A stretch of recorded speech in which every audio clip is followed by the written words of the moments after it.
Whenever we make a choice, you are feeling, knowing the possibilities that surround you, and purposefully direct your energy to achieve some aim. End of quote. So to paraphrase, I think what he's saying is that consciousness is about feeling our thoughts, not just about thinking them, and then choosing an action that would best represent those feelings, or not, because it is a choice. So if you feel bad, if you're not feeling that great, consciousness is about noticing that you feel bad, and we get to choose an action that would either perpetuate that feeling or change that feeling to something different, hopefully to something better. So, choice and consciousness. So basically, our choices change how our brain functions. A wonderful researcher, author, Norman Doidge, and I can give all these references, they'll be posted on the website. Norman Doidge wrote a fascinating book called The Brain That Changes Itself. And again, it's about neuroplasticity, that if we change our thoughts, we change the functioning of our brain. Our brain actually changes. And when our brain changes, our perceptions change. Excuse me. And when our perceptions change, we change how we interact with the world. You know, I know that when I walk out of a feel-good film, you know, a very uplifting, enjoyable, inspiring film, I find that my perception about the world and life changes. And that's an example, a very simple example of how our brain can change in a moment. Just by changing our perception, we think differently. Now, change requires lots of focus. Also, change requires laying down a new neural pathway.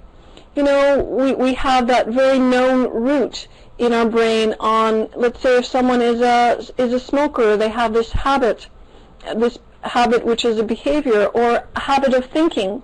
That represents neural pathways that are very well laid out in our brain. But in order to create change, we have to lay down new neural pathways. It's kind of like creating a path through a dense jungle. So it requires focus and will and determination, but it is not impossible. It's absolutely, completely, and totally possible.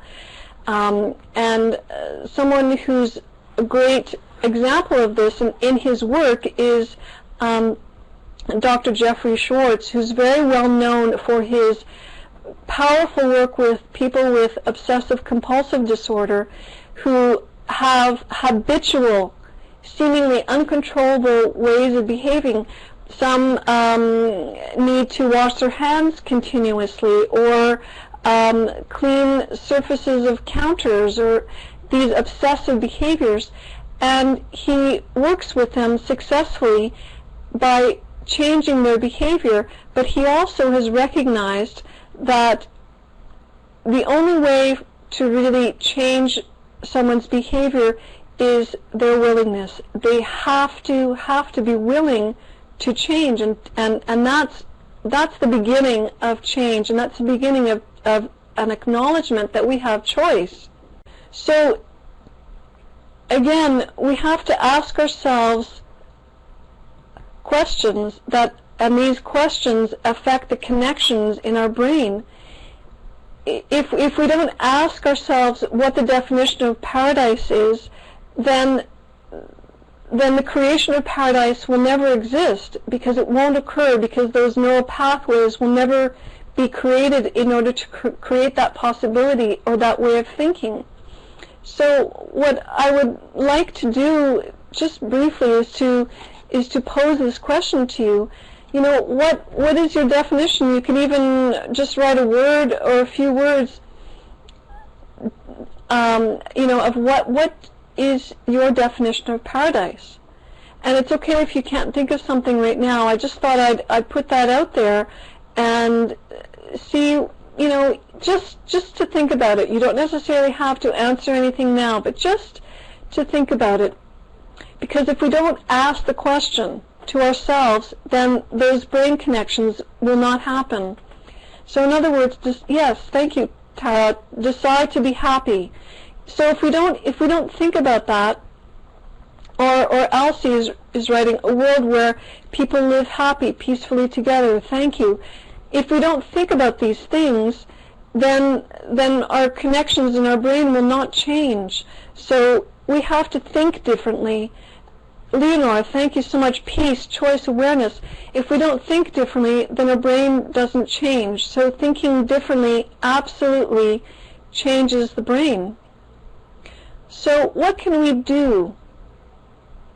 So here's some suggestions. 4 steps to transformation. First of all, step number 1, let's acknowledge that beliefs are natural, and that we have developed these beliefs over time. Some of these beliefs we're conscious of, other beliefs sit within our unconscious mind, and many of them have been developed from infancy. We have beliefs that we've developed over our lives, some from experiences that we've had. We have beliefs that we've consciously adopted more recently, and others that we're vaguely aware of. So beliefs give our mind a map to help us navigate through life. Sometimes we think that our beliefs are reality, but how are we to determine what reality is? What we know for sure is what is happening right now. Aside from this webinar, try to imagine living your life from one moment to the next, like a clean slate. Each moment is new and unattached to the past or the future. From the brain's perspective, it's like opening up millions of possible neural pathways of thinking. So many possibilities. The only question is, which pathway of belief thinking will you choose? And this time it can be a choice instead of a habit. So step number 2, we need to acknowledge that beliefs are habits of mind. Living our lives is like a stream of continuous events, like water flowing down a river. And our mind takes a single snapshot of this continual flow of events, and we call that reality, which is really just frozen fragments of consciousness. From the experiences of these snapshots, we begin to interpret them, and then we construct our belief systems from them. We begin to believe, and that's how things are, and so habits are born.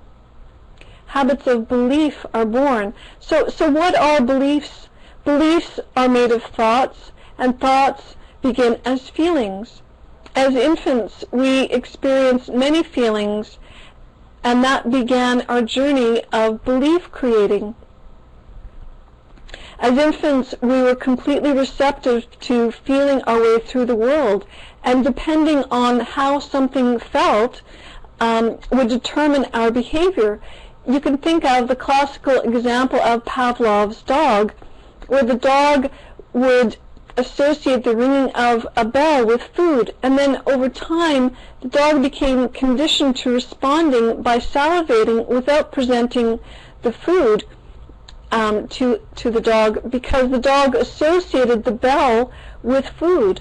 So first, the dog had an emotional response that triggered the physiological response of salivating, and that's a classic example of a conditioned response or a habit. And the third step is we should question our beliefs and even consider whether or not to believe our beliefs. And again, that's our choice.